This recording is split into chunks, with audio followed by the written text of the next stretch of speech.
Okay. Hi everybody, welcome. I'm Lisanne Miller with W, Cushing and Company, and I want to thank Rug Hooking Magazine for allowing us to do these educational videos. Today is an interesting video. We are going to actually continue with our wide cut oriental and the color planning out to the border, and you can see how far I've gotten. And then people have asked why I don't start in the center of the rugs. Where do you start on a rug? How do you start on a rug? So I'm going to give you some examples, and we're going to let you see where and how you start on a rug. So first we're going to come right in here and look at the wide cut oriental. So here is our center medallion that we color planned last time, and these are exactly where the colors should be. And as I told you in the first video, whatever is in your center medallion, you use these colors. You don't introduce new colors outside. So here is our center medallion, all hooked. The colors all look nice. They all go together very well. Our colors are over here, as you can see. So I took my center color, okay, and I made it my border, my border out here, and I did not bring it into here. Normally I would have brought this color here, but it did not look good. It was a little too busy, so I'm going to use it in another border. But as you can tell, I took this line, which was very faint and not a distinct color. I made it the background here. I brought this out to here. These are here. This is here. This is here. This little line here becomes these and that. So all of the colors that are here are here. This color, this is the same dye, it's from the same piece, it's just a little bit of the lighter version of it. Then when I went to our next layer, which we call the dancing shamrocks, I brought back in the dark plum, and then I used the light gray, which here's the light gray, and this is, clothing light gray. There's the dark plum, okay, for the dancing shamrocks. So this brings it here, skips it to here. And I'll do the same on the other side. Now, when I get out to this border with all these little squares, and you get to practice your corners a lot on this, I brought this out. Then I decided I wanted this plaid to play a very predominant role, so I brought it out here. The center is going to be Biddeford Pool. So here is the plaid. It will look differently every time I cut it. So I'm not doing anything harsh with this border. I don't want to do anything harsh. I have my gray. This is my gray border. I will probably use this gray out here, okay? And for a lot of you, this would be the end of the rug because that is the frost center oriental. The next phase out is the small frost oriental. So with that, if you did not have enough of this gray, here is a texture. It's a gray plaid that we have. And that would also work because as you get out, I'm going to make this my end border, and you can barely tell the difference from one to the other. And I've mixed it in throughout. So that makes a nice edge to the rug if this was the end of your rug. If you're going out to the next level, so this is a good blend. I wanted to show you a good blend. This would work, except you have to watch where you would use it because it has the black. This is not really a good border, okay? It's a little too harsh. It's a great piece of wool, don't get me wrong, but for this rug, it's not the same as this gray, and you can tell the difference. So this would be a no. This is a yes, and this would work. This will work. Now, suppose we run out of this. Well, this is definitely not going to work. You see how much it jars the other colors just by me placing this. So it would have to still be the rose. I happen to have enough of it, but if you were going to substitute these colors, they have to be in the same family and the same value. You can't start mixing in harsher colors or a harsher spot dye. It will then draw your eye to it and only to it. This is a good piece to add in. It can add in here in place of this. It's not the same as this, but it's very close. So out here, it would look almost the same and it blends in. Now, if I had run out of my center medallion color, you can see this doesn't work. This is another, it won't work. It's too bright, it's too vibrant, you cannot introduce it back out here. So, for those that are doing the Oriental, the frost center, my end for that piece is it will end with this. This will be each of my squares all the way around, and then right here would be the end of my rug, and then I would bind it with a wool. Now, to go to the next phase, everybody would want to know, what's your background here? Where you have to go with this is your borders. What is this going to be? What is this going to be? And what is this going to be? Okay, we know that this line here will be this. This border here, I plan on using this. These two lines, it doesn't matter if you do the two lines or you combine them into one color. And I believe for these two lines, I'm going to go back to the darker gray and the lighter gray.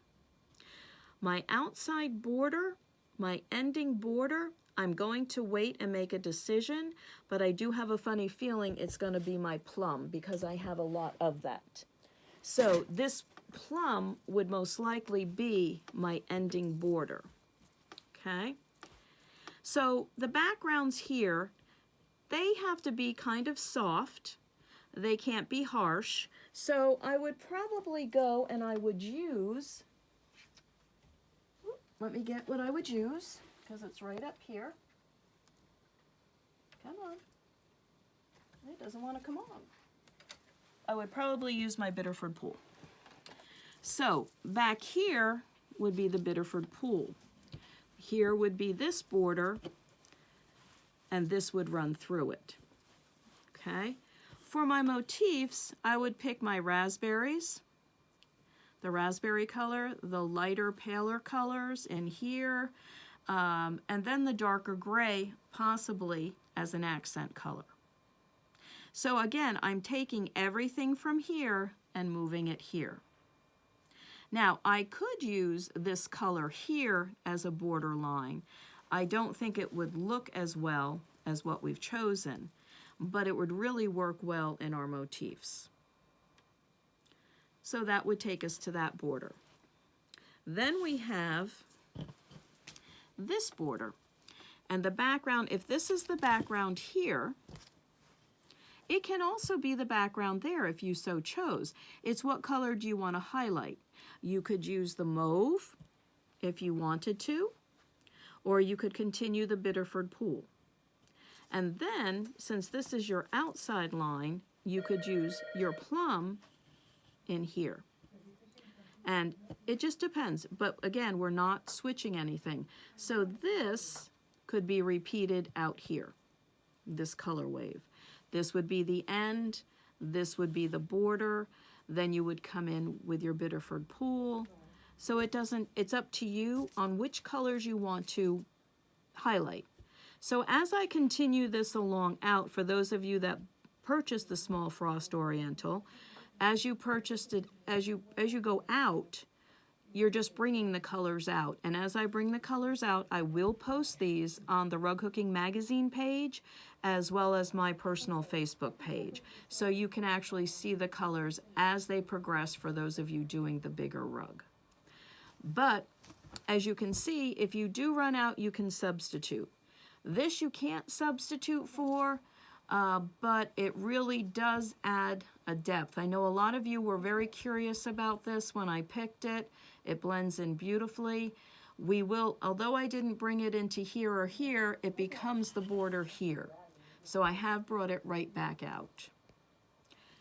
You have to be careful with this plaid because it is a busy plaid. And then here's your mauve that you can use. You can fill it in with the raspberry, and there's all sorts of things like that that you can use. So there is the Oriental. There we are to this phase of it. The grays are really playing very nicely into this. They work well with the plum that was chosen. They work well with the mauves and the raspberries that were chosen. So this is a very soft Oriental. It's not a traditional, but they don't have to be. They have to be to your color palette. So as I get busy hooking, we will continue to post pictures, and hopefully by the next podcast, I'll have most of it done. And you can see the finished Oriental. We will have about 14 of them, this pattern, all different color palettes, hanging during Rug Hooking Week at Souder.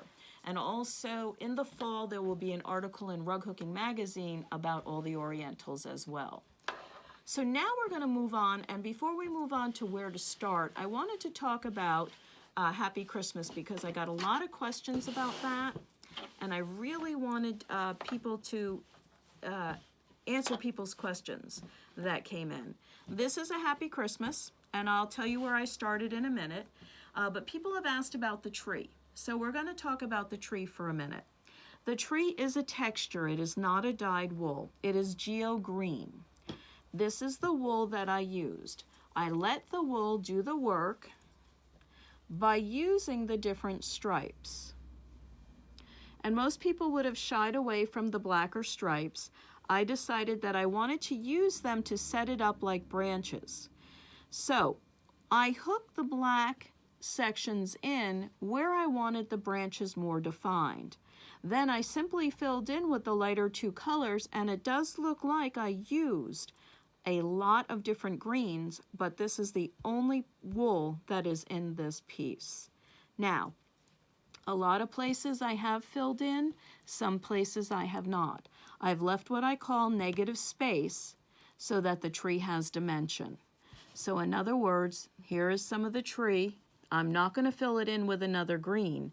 I'm simply just going to let it be so that the cranberry garland hangs on it. The same thing in here, I used the popcorn garland, and I did put little pieces in so that it looked like it was hanging on the tree, but it's not completely filled in. So on this piece, so this is the wool that was made to hook this tree. And as you can tell, I didn't start from the center of this pattern. So this is the perfect pattern to start. Where do you start? And I could let everybody take a guess, but I'm just going to tell you because I don't think you would know. And I started right here at the bucket. I started right here at the bucket. Now, why did I start at the bucket? The bucket had to have the feel of what this piece would be. I wanted a vintage feel. I didn't want it harsh. I didn't want it outlined in black. This is actually eggplant, not black. So I hooked the barrel first because the tree has to come over the barrel. The tree sits in the barrel. The presents are not aside of the barrel, they're in front of it. They're right a distance from it, as is with the paint kit. So they had to be put in after the barrel. So this is where it was started. This allowed me to get my feel. This allowed me to pick my green that did not compete with my tree. And then I went to the packages because they had to line up and look like they were in front of the tree, next to the tree. The paintbrush, the paint kit is opened. The baby block is right here. It cuts into it. If this was hooked last, it wouldn't be the same feel. Then I put the floor in. The floor is Cloud 9. It is a plaid. It is hooked in puzzle pieces. Then I did something very different. I went up the sides with the curtains. In this piece, the curtains are your border. They are the border for this rug. Again, I wanted a certain vintage feel. So I picked our wool, which is gull, and I did not add black lines in for the lines in the curtains. I added a soft brown. So I hooked each side first to then allow me to do the sky the wall, and then I hook the ornaments, okay? The ornaments and some of the candles. The reason I hook the ornaments and then the tree, as you can see here, the ornaments have to look like they're hanging from the tree. They're not on top of the tree, they're in the tree. So I hook the ornaments, then the tree on top. I hook the little cone and then put the tree to fill in the cone. I hook the candle, then I put the tree over the candle. So that was the order of hooking. Right now I have decided that I wanted to sculpt these into popcorn, so I have to put the popcorn in, and then I would fill the tree around it. You can't put the tree in first, then the popcorn, because the popcorn lays in the tree like a garland. So that's why the cranberry is there as well. So once the garlands are all in, then I'll hook the tree in, and then I will finish the halo around the candles. That will be the last piece. So we're almost there with this piece. It's getting there, but again, I started with the bucket, okay? And this piece it's a fun piece. There's a lot of fun pieces to it. And to continue on the wave, I'll go back a minute. I did hook the curtains, then the curtain rod. Then I went down from here. So a lot of people say you have to start in the center. They always want to start in the center. The reason why we used to always start in the center is we hand sewed our binding or machine sewed our binding on prior to starting, and it might have been wool, it might have been binding tape, and you started in the center and worked your way out so your center didn't buckle. As long as you don't pack, and I'm not mentioning any names on people who pack because some of you have really reformed, so I won't mention names this time. You don't really need to start in the center, you just have to be cognizant. But if you are still sewing your binding on, I am still going to recommend that you start in the center. You could still buckle it in the center because you're pulling this a little tighter. So the reason we always started in the center, very simple. It was because we were afraid to buckle. The only hard and fast rule of starting in the center, as I said previously, was in an Oriental. We always start in the center. So let's look at a pictorial. Okay, here we go. Here is a nice pictorial, Old Man Winter. Now with this, a lot of people would want to get the church done. They want to get it all out done. That was the last piece I hooked. I actually started with the tree. The tree is a border, and I got the tree in to get the wave. Then I hooked the sky in. Then I turned my piece this way, and I hooked the trees, the tree line. And I hooked it this way, all different greens, a little bit of brown here and there to show trunk. Then I hooked the fading fall trees in. Then I hooked the grass in. Notice I haven't started the buildings yet. So once I got to here, I turned the piece back this way, and I started. I sculpted the tree to stand up. I put the barn in first, sculpted the tree, put the barn and the building in here, then the walkway, then the grass. So that is the order. This was done completely last. Number one, because it was white. Number two, because I had to sculpt it above the tree line. It had to be sculpted so the church was in front and the tree line was in the back. So that was the order for this rug. Now, this rug, I don't know the order. It's an antique rug, but we have the pattern, and we're going to talk about it. This rug, I would presume, was started here in the urn, and then they put their flowers in. Then they tested their background, and then they moved out to their scrolls. Okay? So I would presume, I do not know, this rug is over 100 years old, but I would presume based on the time frame that they started in the center and worked their way out, and as they ran out of stuff for their outside border, which is the scrolls, they simply substituted. So now we have the pattern. So let's look at the pattern itself, and let's make some assumptions without starting in the center, okay? Because once you start in the center, then you're left with your scrolls and your background, And that's where people get bored with their rug or may not want to finish it. You can pick your flowers, you can pick your season here. It doesn't have to be fall, it doesn't have to be autumn, it could be bright, all hand-dyed wools. But if you start with your scrolls, do you want your scrolls brown? Do you want them green? Do you want them textured? What do you want in your scrolls? So by doing that, you would probably hook one scroll first, or are you going to do, you have 4 scrolls. These 2 can match, these 2 can match. So by starting with your colors in the scrolls, then you can decide what greens, just say you were going to do these in greens, not brown. So then you can decide what greens you want in here, what color flowers you would like, and you can hook your flowers, put some of your background in, don't leave it till last, and after you hooked a scroll, I would definitely come in here with my background. Definitely, because if you don't come in with your background, you don't know if it's going to work.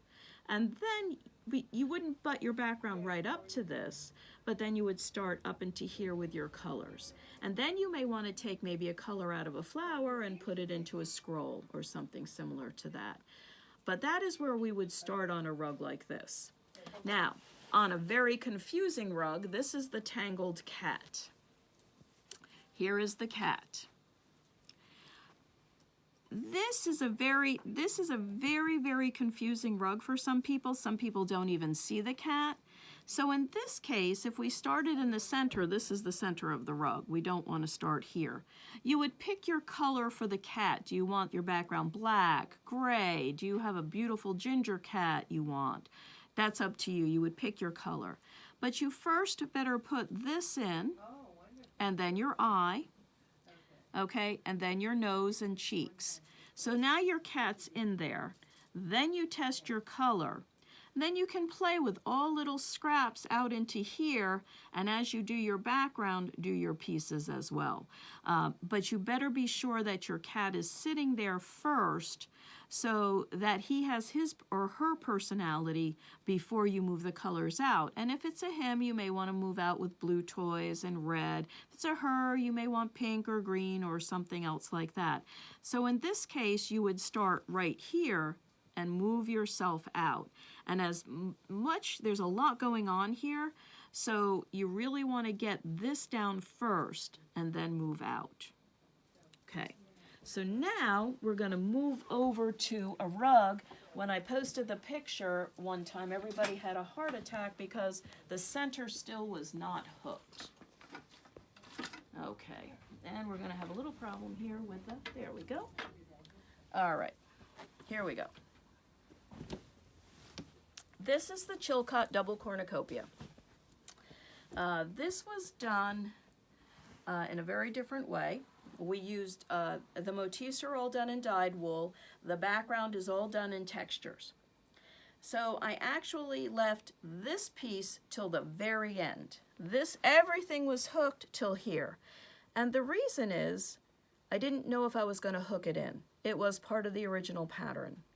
I wasn't sure I liked it. I didn't know what color I wanted it to be. This is the case where the center came last because I had to let the rug tell me what colors to use.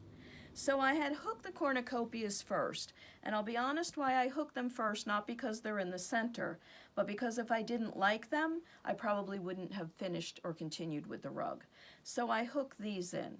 And then once I picked the color for the flowers, I had that set aside, and I would hook a fan of these leaves, okay? I would hook them, and then I would hook a flower. I would hook the leaves and then put the flower on top. And after these leaves were in, the flower came on top. When this was all hooked and my background was hooked in as I went, this was the only thing left. It didn't buckle because I don't pack. But I had to decide, did I want to put it in? So I did.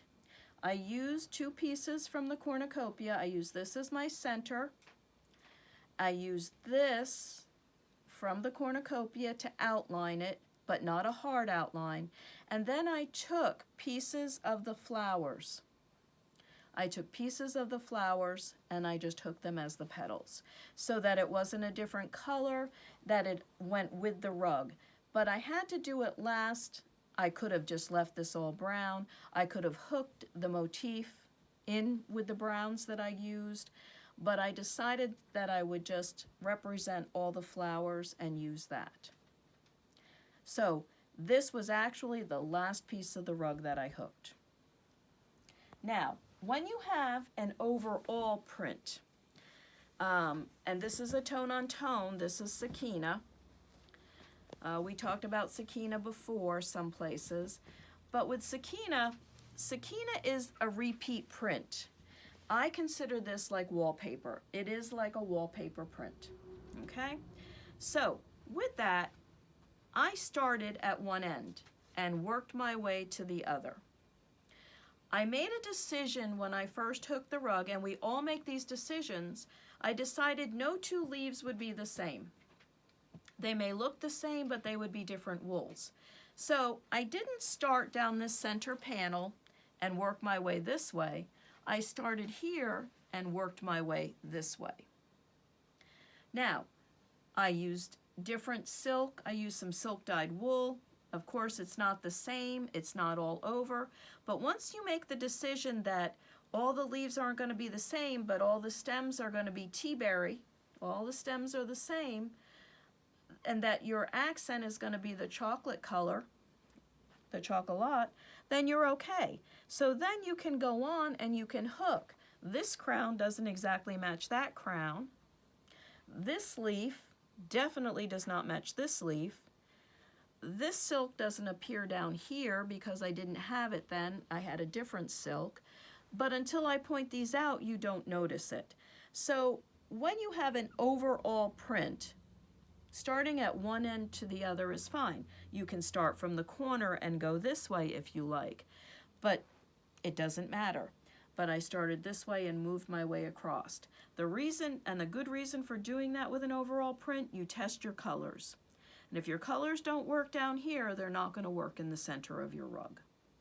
And you can decide in here what color is going to be the predominant color, the color that leads, and what color is going to be the color that recedes.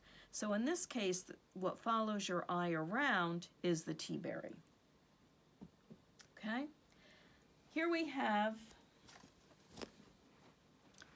another rug that most people would want to start. This is the Easy Scroll. This is the Burnham Easy Scroll. Now, I did not start here. This had a different feel. We all make a decision when we go to start a rug. So I made the decision that every green I owned was going in a basket and I was going to pull and hook it for my background. So that's what I did. So I actually started in the corner because I wanted to test my theory of all the greens working together. I know I wanted to outline it in paisley, and I wanted to use some of our reds, our vintage paisley red, our garnet, and things like that. So I did not start here. I started here. And then as it worked, I went to the other corner, incorporated the other red that I wanted to use.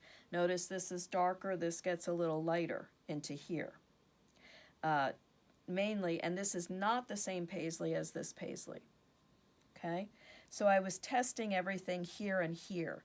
Once I liked it, I started, and I sectioned it. I started here, I moved to here.